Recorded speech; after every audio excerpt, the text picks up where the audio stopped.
Most things that never get done because they never get started. You wait, and wait, and wait, and wait, and you wait so long that the thing doesn't even matter anymore.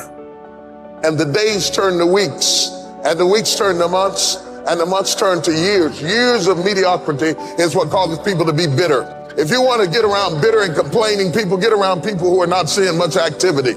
They're bitter, they're complaining, they're cynical, and they're jealous because nothing is happening, because nothing is going on in their life. And if you want to stop that from happening to you, wake up in the bed and know what you're going after. Get up out of the bed with an agenda. When you have an agenda, you don't spend time worried about how you feel, because it doesn't make any difference how you feel. You woke up with something to do.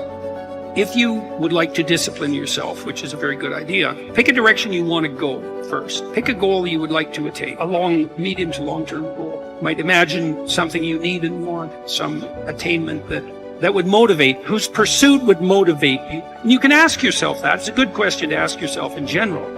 If you could have what you needed and wanted, what would that be? And that's a meditative question.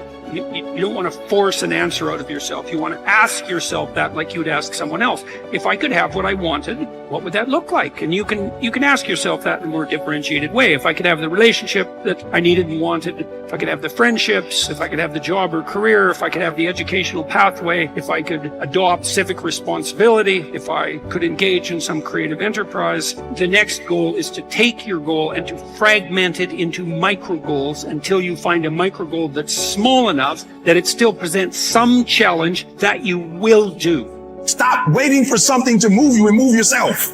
Every day, move yourself. In the morning, move yourself. In the afternoon, move yourself. At night, move yourself. Be very intentional and very deliberate about moving yourself. Through the inspiration of desperation, you'll become more creative than ever before. Throw your whole self into it. See, most people go at it tentatively. They don't give all their stuff. They don't concentrate. And if you don't have what you want, stop telling yourself the story because you don't have the money, you don't have the time. That's bullshit. It's because you haven't committed yourself where you would burn your boats. If you want to take the fucking island, burn your fucking boats, and you will take the island, because people, when they're going to either die or succeed, tend to succeed.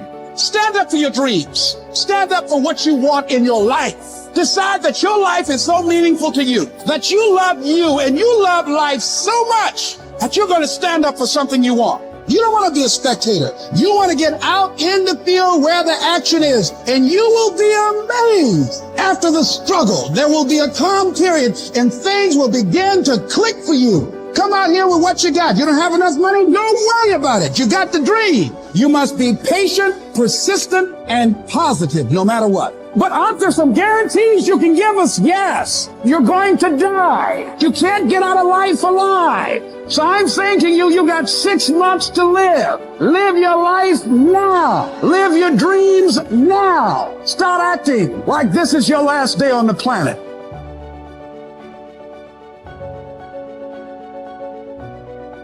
Have you ever heard the expression, I don't know where it all goes?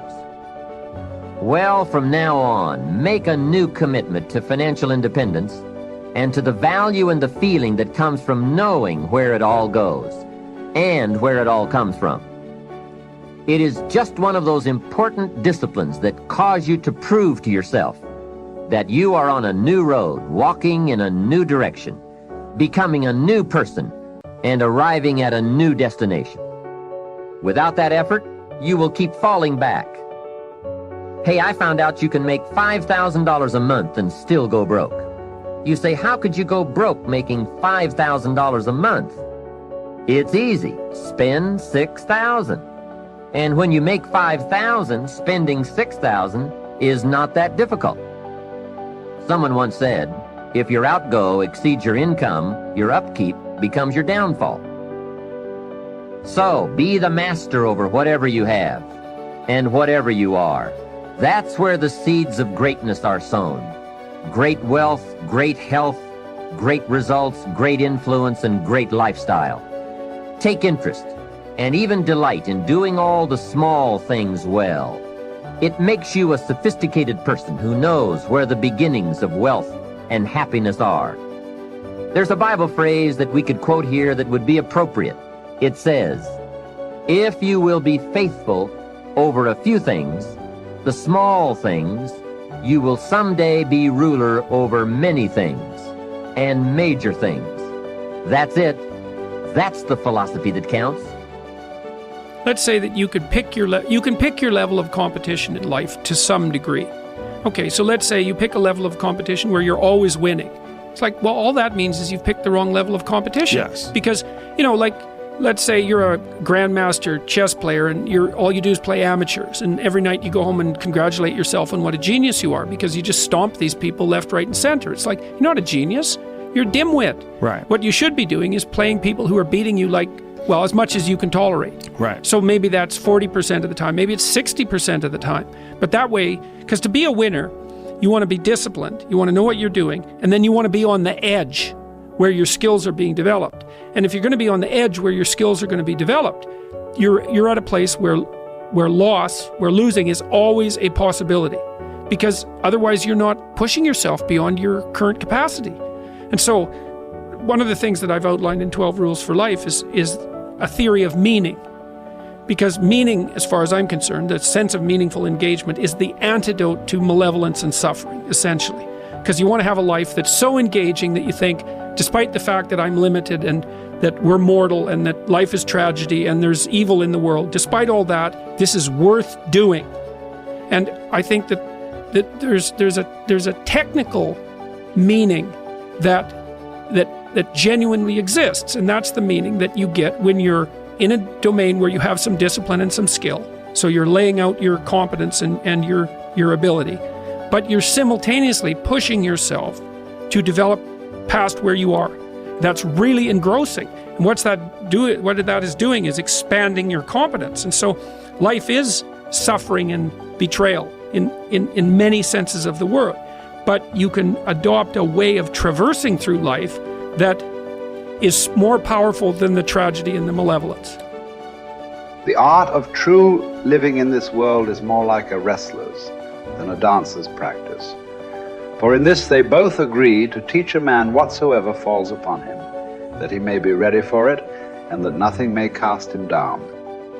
If you do the job in a principled way, with diligence, energy, and patience, if you keep yourself free of distractions and keep the spirit inside you undamaged, as if you might have to give it back at any moment, if you can embrace this without fear or expectation, can find fulfillment in what you're doing now, as nature intended, and in superhuman truthfulness, every word, every utterance, then your life will be happy. Your ability to control your thoughts, treat it with respect. It's all that protects your mind from false perceptions, false to your nature and that of all rational beings. It's what makes thoughtfulness possible and affection for other people. You need to avoid certain things in your train of thought. Everything random, everything irrelevant, and certainly everything self-important or malicious. You need to get used to winnowing your thoughts so that if someone says, "What are you thinking about?" you can respond at once and truthfully that you are thinking this or thinking that. The obstacle is the way. Embrace the challenges that come your way in your work, for they hold the potential for growth and self-improvement.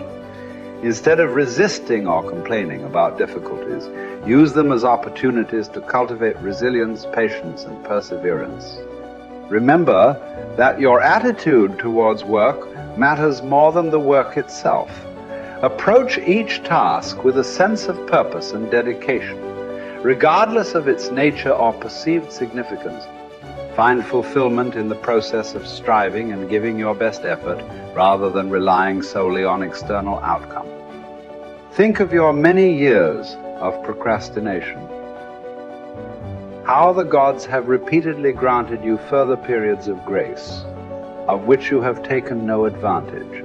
It is time now to realize the nature of the universe to which you belong, and of that controlling power whose offspring you are, and to understand that your time has a limit set to it.